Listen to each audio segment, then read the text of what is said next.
Clip number 532۔ اس clip میں انشاءاللہ آپ قرآن پاک کی سورہ ہود کی آیت نمبر 62 سے لے کے 64 تک کی تلاوت، ترجمہ اور تفسیر قرآن صراط الجنان سماعت فرمائیں گے۔ بسم اللہ الرحمن الرحیم۔ ترجمہ، اللہ کے نام سے شروع جو نہایت مہربان رحمت والا ہے۔ قالوا یا صالح قد كنت فینا مرجوا قبل هذا اتنهانا ان نعبد ما يعبد آباؤنا أتنهانا أن نعبد ما يعبد آباؤنا وإننا لفي شك مما تدعونا إليه مريب۔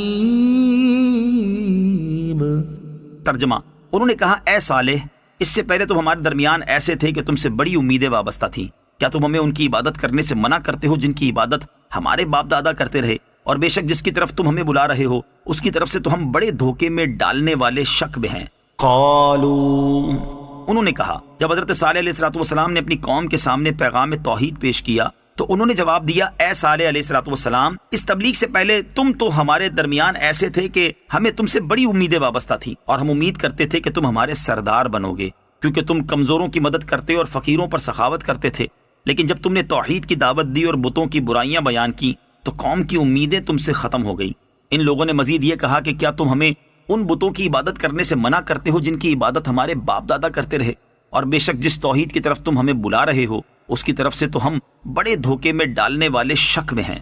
قال يا قوم أرأيتم إن كنت على بينة من ربي وآتاني منه رحمة فمن ينصرني من الله إن عصيته فما تزيدونني غير تخسير۔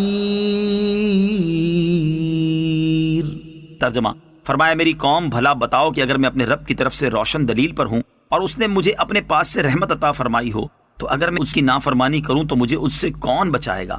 تم نقصان پہنچانے کے سوا میرا کچھ اور نہیں بڑھاؤ گے۔ قال یا قوم، فرمایا اے میری قوم۔ حضرت صالح علیہ السلام نے اپنی قوم کو جواب دیتے ہوئے فرمایا، اے میری قوم، مجھے بتاؤ کہ اگر میں اپنے رب عز و جل کی طرف سے روشن دلیل پر اور منصب نبوت پر فائز ہوں، اس کے باوجود میں بالفرض تمہاری پیروی کروں اور اللہ عز و جل کی نافرمانی کروں تو اللہ عز و جل کے عذاب سے مجھے کوئی نہیں بچا سکتا، اور اس طرح میں نقصان اٹھانے والا اور جو منصب اللہ تعالیٰ نے مجھے عطا کیا میں اسے ضائع کرنے والا ہو جاؤں گا۔ کیا تم نے کبھی دیکھا ہے کہ کسی نبی علیہ السلام نے کفر کیا ہو؟ تمہاری بات ماننا خسارے میں پڑنے کے سوا کچھ نہیں۔ وَيَا قَوْمِ هَٰذِهِ نَاقَةُ اللَّهِ لَكُمْ آيَةً فَذَرُوهَا تَأْكُلْ فِي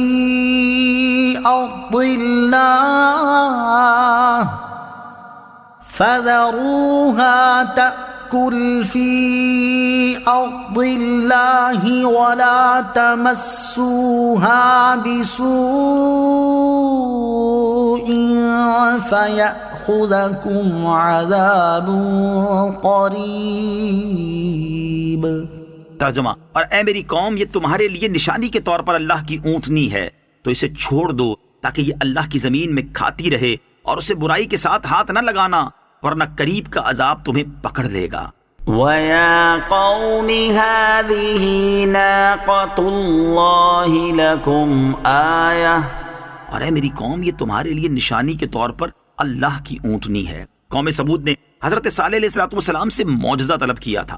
آپ علیہ السلام نے اللہ تعالیٰ سے دعا کی تو پتھر سے بحکم الہی اونٹنی پیدا ہوئی۔ یہ اونٹنی ان کے لیے حضرت صالح علیہ السلام کی صداقت پر نشانی اور حضرت صالح علیہ السلام کا معجزہ تھی۔